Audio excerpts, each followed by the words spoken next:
Ay, Joy, siempre estás en algo. Eres panadera y ambiciosa, nueva mamá y estudiante. Haces de todo. En National University apoyamos todo lo que haces. Por eso hemos diseñado un apoyo integral para estudiantes para estar contigo donde estés, ofreciendo programas flexibles, híbridos y en línea para que puedas enfocarte en lo más importante. National University. Apoyamos todo tu ser. Conoce más en nu.edu/español. With so many options, why choose Arizona State University? For me, the only online option was ASU because of the quality. Their faculty was really involved with their students and care about your personal journey. The dedication to my personal development from my professors, that's been extremely valuable to me. Earn your degree from the nation's most innovative university. Online. That's a degree better. Explore more than 300 undergraduate, graduate, and certificate programs at asuonline.asu.edu. Listen for the yeah buts. And those are going to be the things that you say to yourself all the time that put you in a state of dysregulation, back into the familiar sort of limits that we set on ourselves. So say to yourself, I am workable. And then there's going to be just a little gap. And then there's going to be the yeah but. And then just let that, like a cloud, just let it float by. And then come back to the I am workable. Welcome to the Beautifully Broken podcast, brought to you by AmpCoil. I'm your host, Freddie Kimmel, and on this show we discuss the common thread survivors share after walking through the fire, the practitioners making a difference, and the treatment modalities that deliver healing back into the hands of the people who need it most. Witness the inspiration we gain by navigating the human experience with grace, humility, and a healthy dose of mistakes. Because part of being human is being beautifully broken.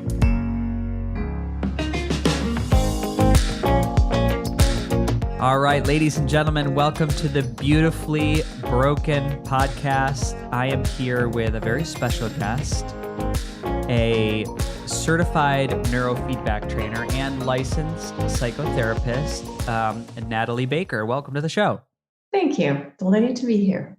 Natalie, I had you on the show for multiple reasons, but one, I have a very good friend, Alex Willen, who was exploring the world of neurobiofeedback.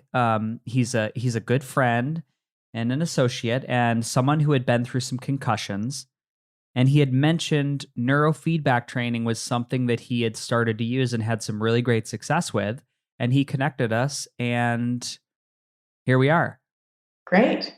So my question is, when we get into this technology, if you could explain for the audience at home, what is neurobiofeedback? Do you want the short or long answer? Let's go with the short answer. Okay. The short answer is that it is using the electrical communication of the brain, which can get habituated to patterns that aren't appropriate for the here and now.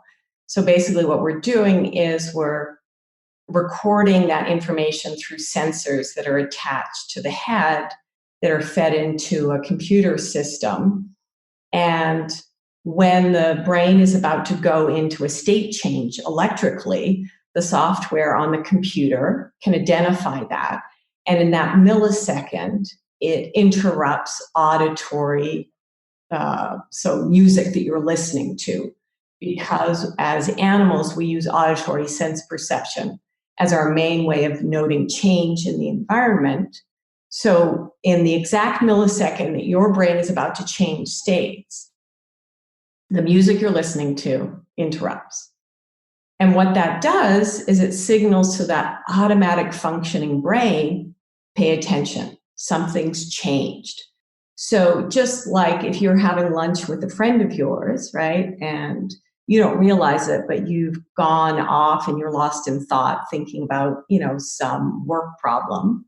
And then all of a sudden your friend says, Freddie. And in that moment, you become aware of two things simultaneously, that you were lost in a daydream and that in the present moment, you're sitting with your friend. So you now have a choice. You can either go back into the daydream, or you can actually be like, hey, Sam, I'm so sorry. I was lost in thought. Tell me again what you were saying. I want to be here with you. So that's analogous to what we're doing for the brain. We're giving it the opportunity to see what it's doing in the exact moment it needs to pay attention. And then it can decide based on what the current environment is, what the internal needs are. Do I want to keep doing that, or do I want to make a shift and do something different?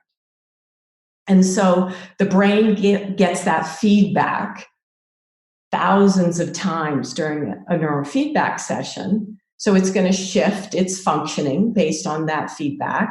But there's actually something more profound that's happening, which is over a series of sessions, the brain is actually learning how to perform differently, which is all the good data is in the present moment. So it starts to want to do this even when it's not hooked up to the neurofeedback machine, because the brain wants to use its energy efficiently and effectively. So when it sees, oh, wow, if I come into the present moment, and let's use a stress response as an example, right? So the brain is supposed to go into a stress response when there's imminent danger, something that's going to harm this body. So if the brain sees, wow, I'm sitting quietly in a room, there's no danger here, it's going to want to come out of that stress response and be in a state of regulation. So when it's learning to do this, over time, that's when we, what I call calm down and cheer up. So we're naturally rebalancing based on the brain's decision to gather information in a different way. Natalie, how did you come into this technology and when did you start to bring it into your practice? I was introduced to the concept of neurofeedback about 9 years ago. I was teaching a meditation program, and one of my students, who was in private equity, asked me if I'd heard of neurofeedback technology because he'd been approached to fund a peak performance brain center in Manhattan. And he wanted my advice about whether I thought this was legitimate technology. And so I was like, well, I've never heard of neurofeedback.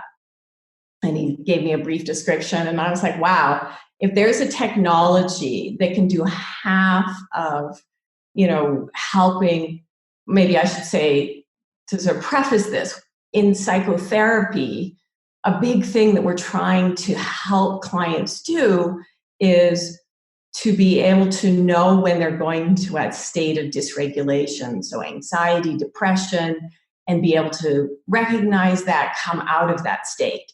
But we're talking about a part of the brain that we don't consciously control. So as psychotherapists, we have all these tools we use to try to help the client and help the brain get out of that maladaptive patterns. So when my meditation student said that there was a piece of technology that speaks directly to that automatic functioning brain and gives it feedback that it's doing the wrong thing in the present moment, I was pretty excited. Mm-hmm. Now, I'm not a techie, not really interested in technology, not interested in tweaking people's brains. But, a lot of our suffering as humans is because, in part, our brains are habituated to response patterns that really aren't helpful to what's happening in the present moment. And so I did some research. I started doing it on myself. I sent a couple of my clients who are pretty severe, complex PTSD sufferers who were game to trying it out. And they had, really good results. So I thought, okay, I really owe it to my clients to, offer this as part of their therapy. Amazing. And so you've used it personally yourself extensively? Yes, absolutely. And what were some of the benefits you personally noticed? So I didn't notice the effects until I was about 4 sessions in. And I was driving home after the session. At this time, I lived up in Westchester County. And I had this sense of all my sense perceptions becoming much clearer and more vivid. And I've since learned that that's called the clean windshield effect that one can experience after doing neurofeedback. And then it wasn't until I had purchased the system myself and I was training my family and myself. And I think I was probably about 10 sessions in. And so at that time, I worked in Manhattan, and then I would take the commuter train back to Westchester, and then I'd get in my car to drive. I know it And well. Thursday nights at like 10 o'clock, I'd be in my car driving home. And that's when this voice would kick in, because I would be exhausted. It'd be like, why do I have to work so hard? And this is, oh my goodness, poor me, da, da, da. So I was driving home on a Thursday night at 10 o'clock. And then I realized I wasn't doing that thing where I was like, woe is me. And so I started to generate the thoughts, to see if I could kick up those feelings again. And it was so interesting. It was like stomping on a trap door. It was just not going to open. And so that was when I started to really see how, when the brain's in that state of regulation, it doesn't really want to go there, and in this case, it was kind of in that sort of depressive, cranky energy. It was just like, I was physically tired, but I was just like, I'm okay. It's I want to go back to something that you said earlier, that the way the brain is programmed, that it doesn't necessarily serve us. And I would say also, if we were to sidestep that, with the world that we've designed today, the numbers of society, the communications that we have, how many people's thoughts and ideas we touch through social media, the stimulus and response, it's so incredibly overwhelming today that it's like nothing that the human body was ever prepared to handle, as far as with the way we're wired. So it's almost like this modern design of life that's where we're really dealing with the problems. Well said. Yeah.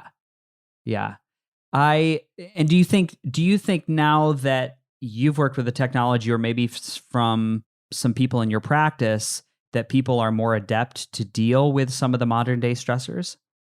Absolutely. I mean, some of the things you talk about in this podcast is really getting away from this linear view, and there's like this one intervention, that's going to sort of fix us, so to speak, and really looking at the system as a whole, and how do we create balance, even though there are so many stressors, right? Like you talk about this lifestyle that's, really being bombarded all the time with input. And what happens, my observation of people who do neurofeedback, like a series or keep going as part of their sort of wellness regime, is that the communication between, what the brain, let's say the brain is asking for, and our conscious awareness becomes much clearer. So then we have access to many more tools of support. So I hear people saying things to me, and it's so interesting because this is a part of the brain that we don't consciously control. So it's like just these little bubbles arise in people, and they'll say things to me like, Natalie, I finally decided to go see that nutritionist. Or I decided, you know what? I am going to go back to the gym and make that a regular part of my life. Or, I was with my uncle, and, I realized every time we're together, we just fight. It's like, why am I doing this? How does this benefit us? Right? So the lines of communication get clearer. And so it's kind of like, you think of like a snow globe, right? And it's like when you shake up a snow globe, right? And you're like trying to see what's going on in there. Very difficult, right? So the neurofeedback is like helping all of those flakes settle. So then you can look more clearly and just see, oh yeah, wow, that's a really pretty building over there. I think I want to head in that direction. Or whatever it is that, we need as a support to try to stay balanced.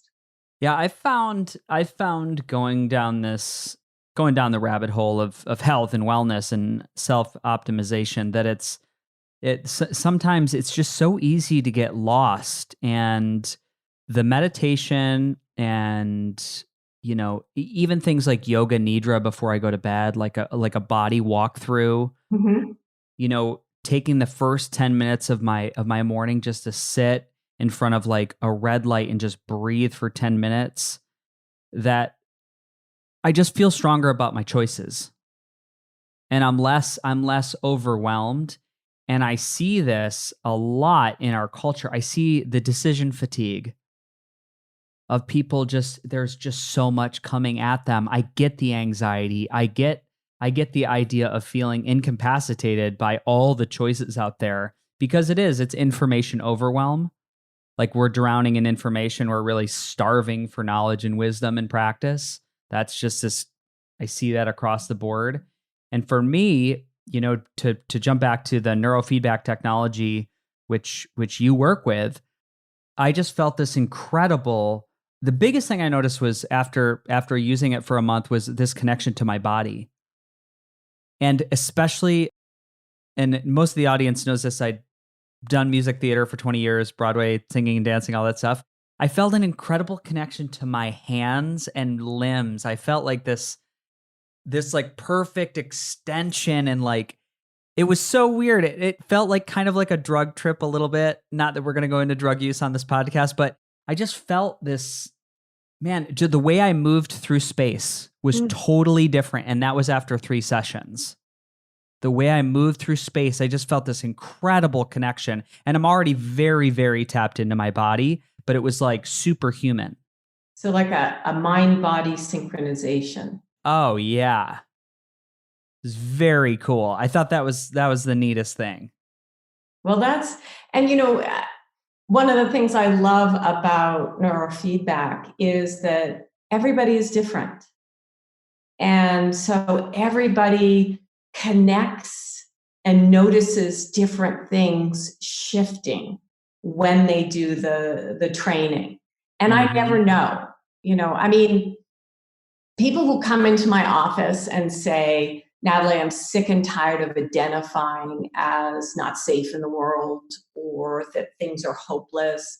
Like, when their stories are ready to shift, their self-identity is ready to shift, I know, okay, this person is going to notice changes from neurofeedback really quickly, because their mind isn't going to get in the way of what their brain wants to do. But besides that, I often have no idea what people are going to say when I check in with them and say, so what are you noticing? How would you? I love that you brought that up, because the technology I work with, the amp coil, PEMF, and frequency, it's everybody wants to know what'll happen. Yes. How am I going to feel? I have no idea. I watched a guy yesterday in the gym. Shockingly enough, where was I? I was out next to Giant Stadium. So I'm out in Jersey, right? I'm at the YMCA. And I watched this guy working out, and he's pretty jacked guy, and he's carrying around a 2-liter of Coca-Cola. I was like, oh my God, I haven't seen that. And so it was like 1996. You would see people, they see people with soda, and then see guys walking around the gym. But so that guy, let's take him. He's in great shape, but the fuel that he's clearly putting in his body is going to have, it's a big driver on his neurotransmitters in his brain, how he processes sugar. Do you know, let's say he just kills that 2-liter of Coke in the one day, the way his cells are signaling and communicating just from the electrical body are going to be totally different than someone who just drinks water. Or it could be somebody who, let's take, for example, somebody living in New York City downtown. They just flicked on 5G last Wednesday, so 5th generation internet. And for those who don't know, I'll sidebar this really quick. I promise I'll come back. But the body is an electrical body first over a chemical body. So we use electrical signaling. And currently, the old internet that ran around New York City was, I think it was 4G, 4th generation, which is up to like 6 gigahertz. 5th generation internet is 30 to 300 gigahertz. So it's an incredibly powerful Wi-Fi.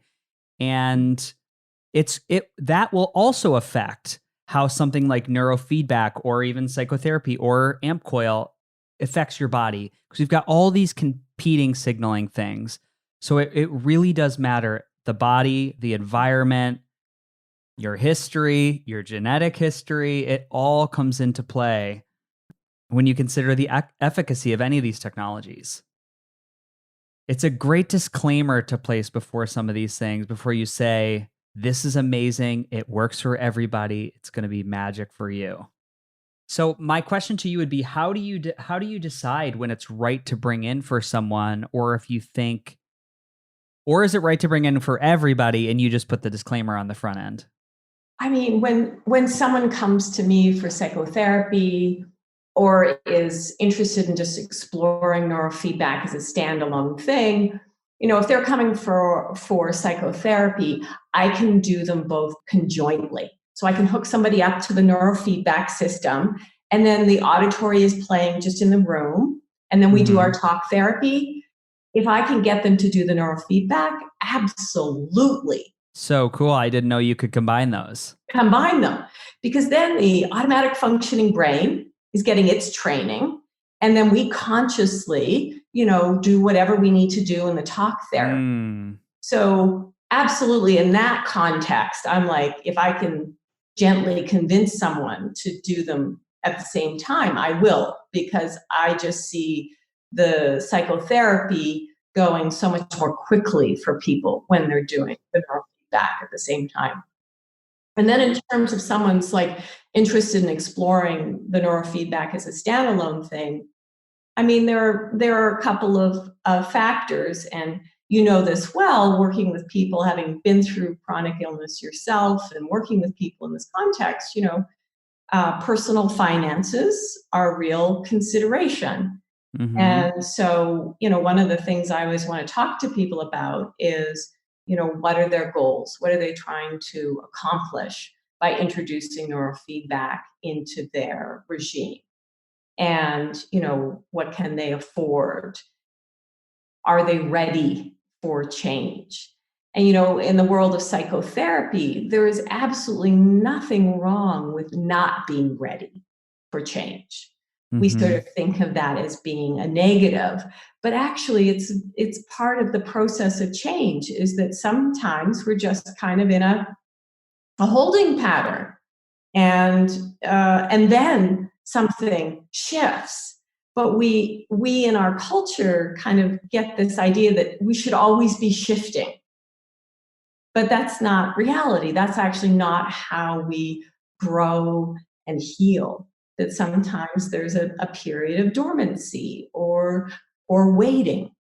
And so, as I said before, people's readiness to let go and be in the world in a different way, that's one of the things that I explore with people. Because this technology that I use, and there's, a bunch of different brands of neurofeedback, but the one that I use, which is called NuerOptimal, it's the latest generation of neurofeedback. And it is not designed to treat symptoms.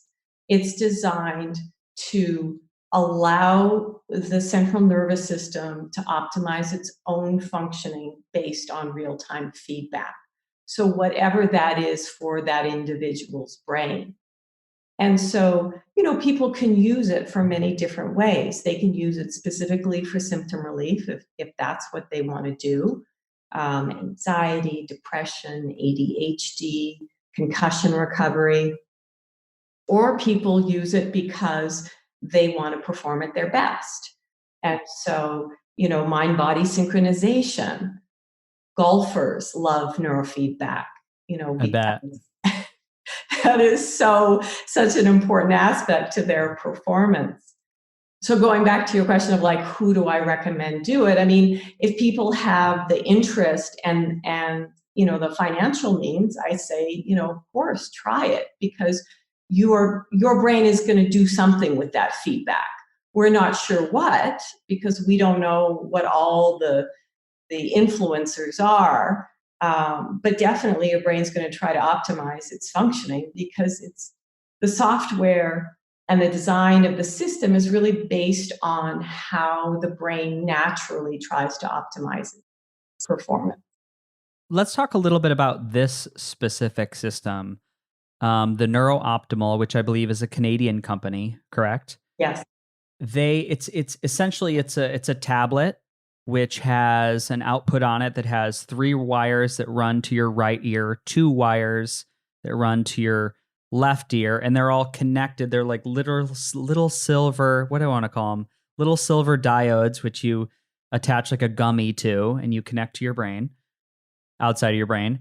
And then you're going to basically hit play on this session. And is 32 minutes, something like that? The optimal? Yes. 33 minutes is the optimal. That's so funny. 33 minutes is a very standard to AmpCoil journeys.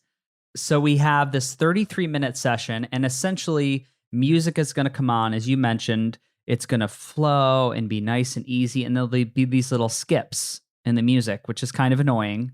And then you just try to relax through the skips, or focus on the skips, or don't focus on the skips. And you're also, there is a visual on the screen that are kind of this emerging pattern of waves and different calming visuals, which you do or don't have to look at, correct? Correct. And then really, aside from that, I was under the misunderstanding that I was supposed to focus on the skips happening or not happening, but it's really about just being present in the session. Or falling asleep. Because the brain is always listening. So even when you're asleep, the brain is listening for changes in your environment. And if someone is exhausted and they get hooked up to the neurofeedback machine and their brain starts registering, basically being called into the present moment, right? And it sees, wow, I'm in a safe environment, right? Wow, I'm exhausted. That brain's going to want to go to sleep. And so I've had people fall asleep and I have not been able to wake them up because their brain's like, I'm going into stage 4. We're doing a deep dive here. But you did a great description of the basic setup. I mean, it is a fully automated system. So all you have to do is press the start button and be able to hear the music. And those skips are when there's about 3 or 4 of those micro interruptions back to back. You actually hear them audibly as a sort of record skipping or pause.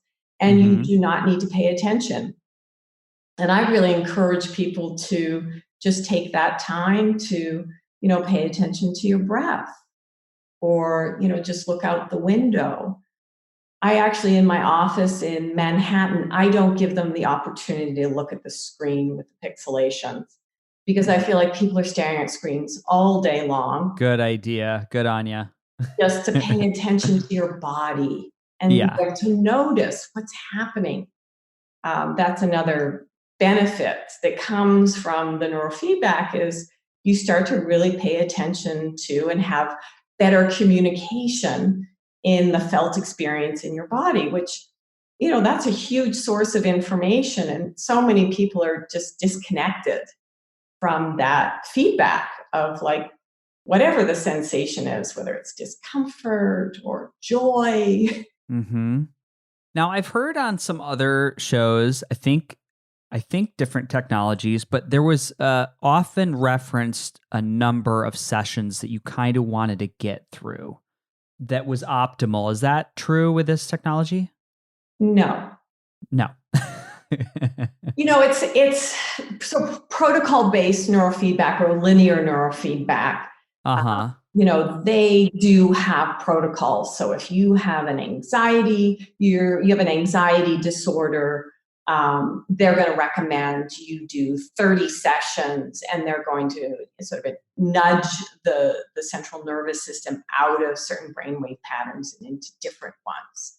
So the NuerOptimal system is really about that constant feedback and the brain optimizing its functioning, whatever is maladaptive, right? So if it goes into that hyperarousal too often, which we call anxiety long-term, or dips down into that kind of hypoarousal freeze response, which we call depression long-term, right? Or bounces back and forth, whatever the maladaptive patterns, the brain's going to recognize that they're not appropriate, and it's going to start to shift out of them. Now, there's sort of 2 camps of people who do NuerOptimal. There's the I want symptom relief camp, and then there's the wow, I want to optimize my performance long-term camp. And some people, start out in the symptom relief camp and then they switch over to the long-term optimization. But this group, the symptom relief, they tend to train, anywhere between 20 and 50 sessions, let's say. If we want to kind of, for those people who want the numbers, they don't like vagueness. And then there's the long-term optimization. And for those people, starting out training a little more frequently at first is good because we're teaching the brain a new way of being. And so if you do it more frequently at first, right, you get better at it faster. And so then people see shifts faster, and so they stay motivated. So 1 to twice a week, even 3 times a week at first. And then what I always tell people is, okay, now I want you to pay attention to your body. And that long term, really it's listening to what the body asks for. So I do a neurofeedback session when I have the thought arise, I haven't done neurofeedback in a while. And so then I make sure in the next day or so, I get a session in. So the follow-up question I have is, so people have this, they have this tool to use at their fingertips, and whether they're looking at symptom relief or long-term optimization, this is a system to bring into your home and to have, or is this something where, how would you say it's priced? To work with a practitioner or to, I know I did a rental, there's a rental option. How would you say? I guess it just depends on your price point and your income and access to funds. And that's part of actually what I really like about the NuerOptimal system. I mean, one of the reasons I chose it is because, it is about optimization of performance. And I'm not tinkering with someone's brain. It's purely a feedback system. So that was one of the reasons. And then the other reason was because there are different price points people can engage. They can go see a practitioner in an office setting and do sessions there. They can rent a system, same technology, and train at home. And, families that are training, this is really great. Or people can purchase the system, and they have a couple of different price points if people want to purchase a system to use at home. But basically, you can then pay anywhere from like $10 to $20 a session up to like $200 a session, depending on how you want to, what environment you want to engage in the technology and whether you want to rent or own or go in office. And it's all the same technology. Wonderful. And what about updates in the software? And does that change much for this company? They do sort of little updates and synchronized with Windows updates that just happen automatically when you log on to the system. And then in terms of sort of software upgrades, so we went from 2.9 to 3.0, and to go from 2 to 3 was 6 years in the making. Oh, wow. So it was a lot of work went into it. And, to Dr. Val and Sue Brown, who designed the system, to their credit, they are meticulous in the testing phase. And they don't send anything out until it's perfected, because they don't want people to have to call tech support. And I have to say, it's really true. I mean, the system just runs. It's really great in terms of how sophisticated this technology is. It's impressive how little tech support one needs, which I'm thankful for because I'm not. That's amazing. That's amazing. So you're working with people currently in the Manhattan area? I am, although I'm in the process of talking about shifting your nervous system. I'm actually right now sitting in Boulder, Colorado.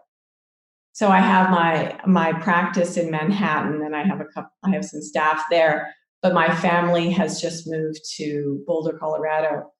And it's very interesting what you said about, the difference in stimulus. So living in Manhattan versus now being in this spacious environment where there's no noises.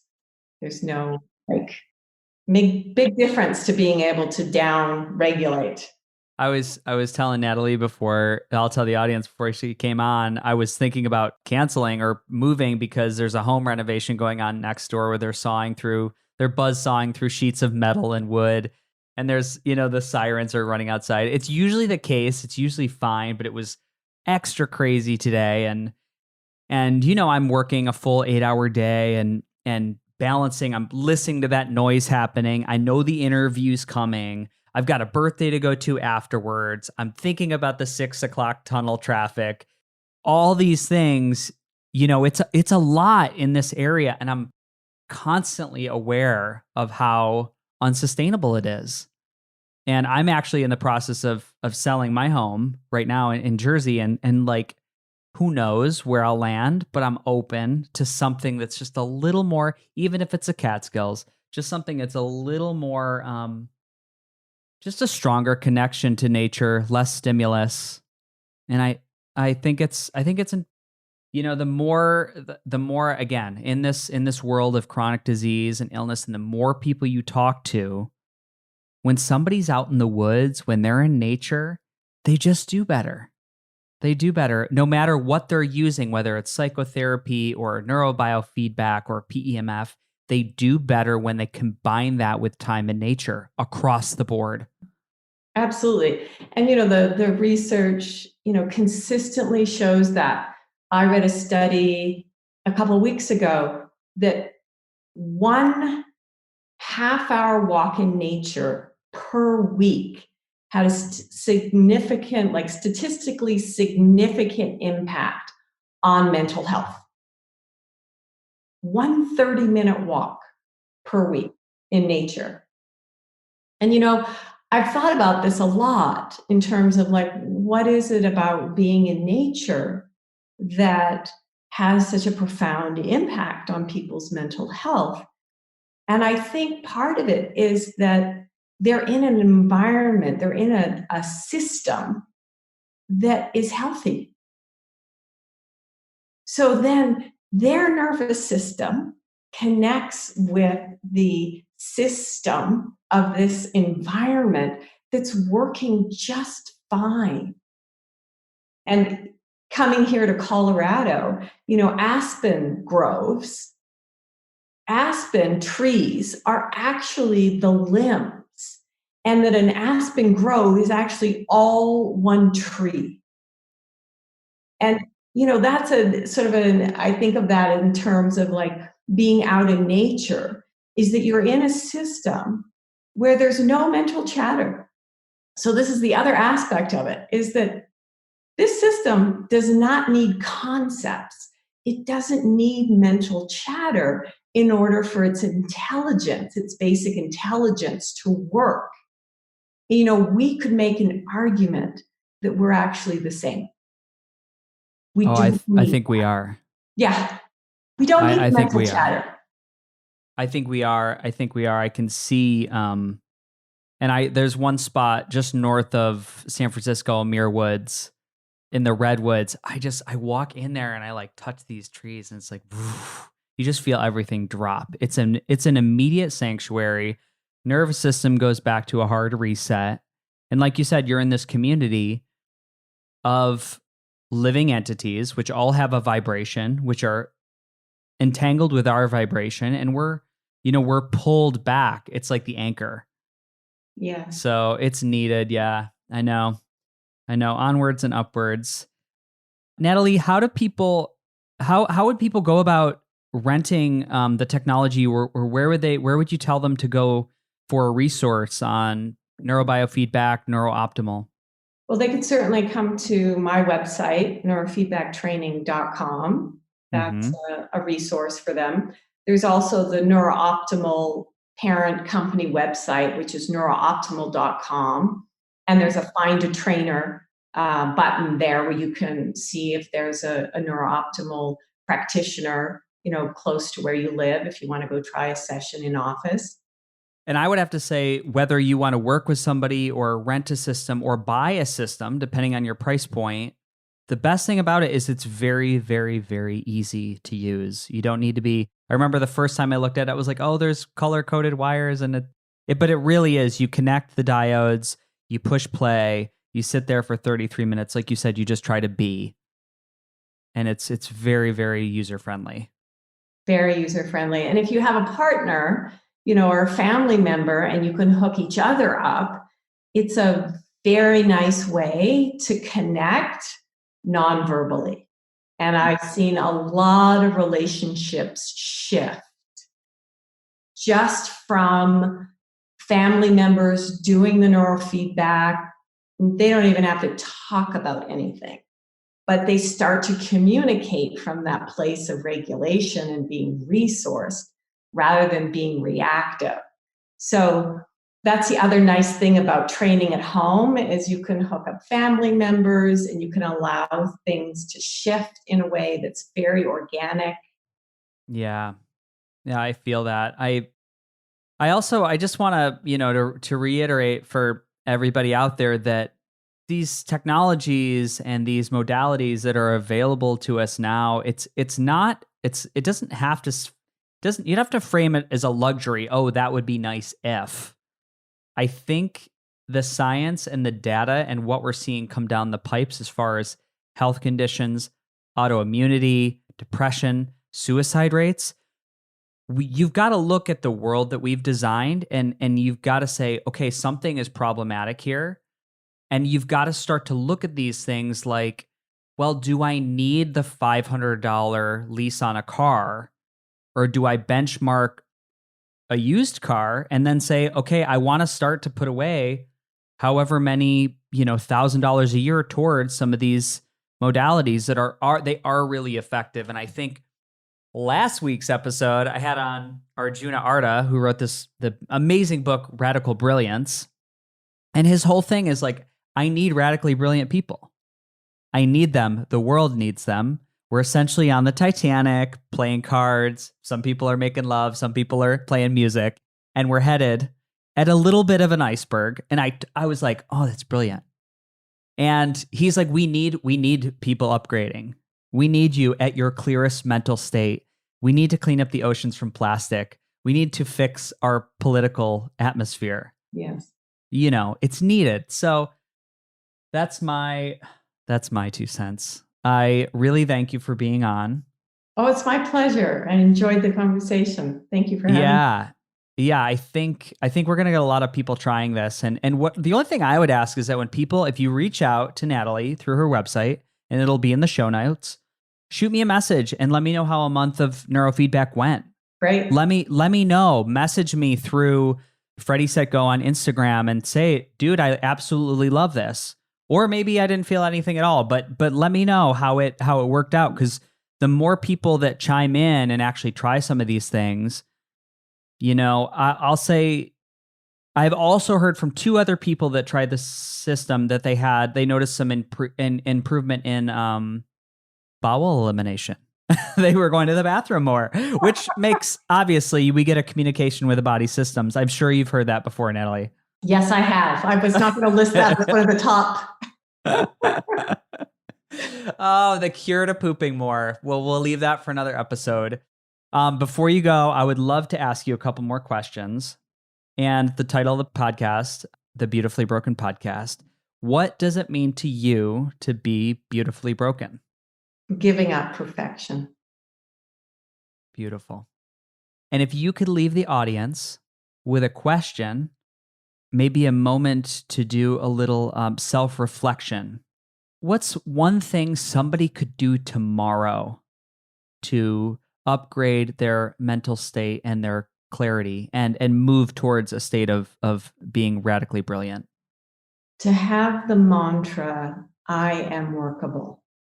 And to just practice saying that throughout the day. I am workable. And then listen for the yeah buts.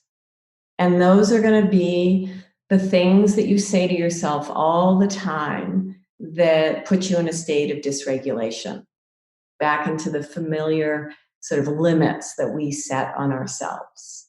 So say to yourself, I am workable. And then there's going to be just a little gap. And then there's going to be the yeah, but. Yeah, but I have this chronic health condition. And then just let that, like a cloud, just let it float by and then come back to the I am workable. I love that. I am workable. I'm going to start using that.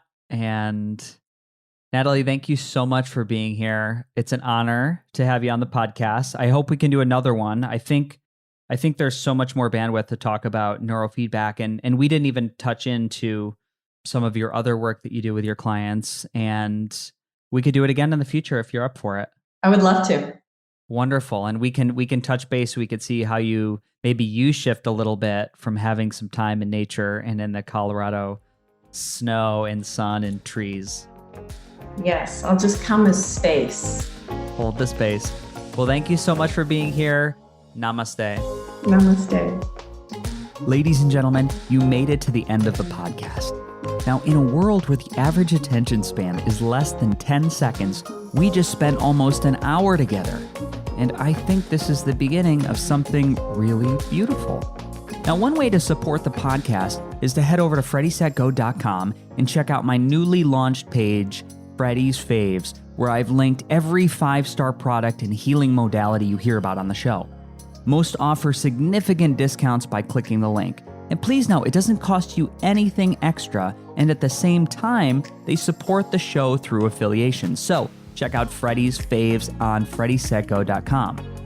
This episode of the Beautifully Broken podcast was brought to you by our sponsor, AmpCoil, upgrading the vibrations of hearts, minds, and bodies all over the world. Thank you for tuning in. If you enjoyed today's show, head over to iTunes and leave a 5-star review. Grabbing a download is like giving this virtual thumbs up that we're doing it right. And if you want to connect with me, shoot me a message on Instagram at FreddieSetGo.com or at FreddieSetGo. That's all for today. Our closing. The world is hurting. We need you at your very best. So take the steps today to always be upgrading, whatever it takes to move the needle. Remember, while life is pain, putting those fractured pieces back together is a beautiful process. I'm your host. I love you.